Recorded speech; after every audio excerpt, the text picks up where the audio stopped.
ഇന്ന് നമുക്ക് മാങ്ങാച്ചാർ ഉണ്ടാക്കിയാലോ?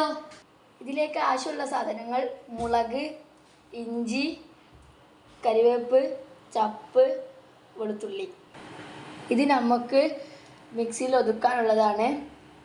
കരിവേപ്പിൻ്റെ ഇല, വെളുത്തുള്ളി, നല്ല ജീരക, ഇഞ്ചി, പച്ചമുളക്. ഇത് വറവിടാനുള്ളതാണ്. ഉലുവ, കടുക്.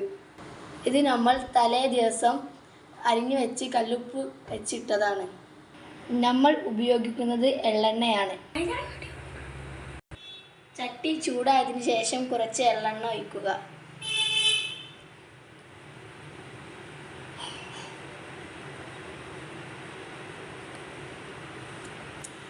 എണ്ണ നല്ലോണം ചൂടായതിനു ശേഷം കടുക്, ഉലുവ ഇടുക. അതിനുശേഷം അരിഞ്ഞതെല്ലാം ഇടുക.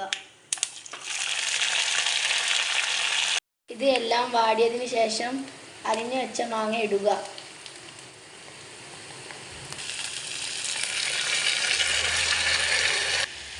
എന്നിട്ട് 2-3 മിനിറ്റ് ഇത് വഴറ്റുക.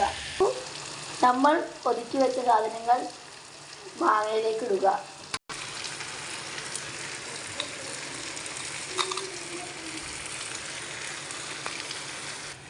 ഒരു മിനിറ്റ് ഇളക്കിയതിന് ശേഷം എന്നിട്ട് അജ്മി അച്ചാർ പൊടി ഇതിലേക്ക് ചേർക്കുക. നിങ്ങളുടെ അടുത്തുള്ള ഏത് അച്ചാർ പൊടി ആയാലും മതി. മസാല എല്ലാ സ്ഥലത്തും ഇളക്കിയിട്ട് ഇത് ഗ്യാസ് ഓഫാക്കി പൂട്ടി വെക്കുക. 5 മണിക്കൂർ അടച്ചു വെച്ചതിന് ശേഷം സുറുക്ക ഒഴിക്കുക. 5 മണിക്കൂറിന് ശേഷം ഇതിലേക്ക് സുറുക്ക ഒഴിക്കുക.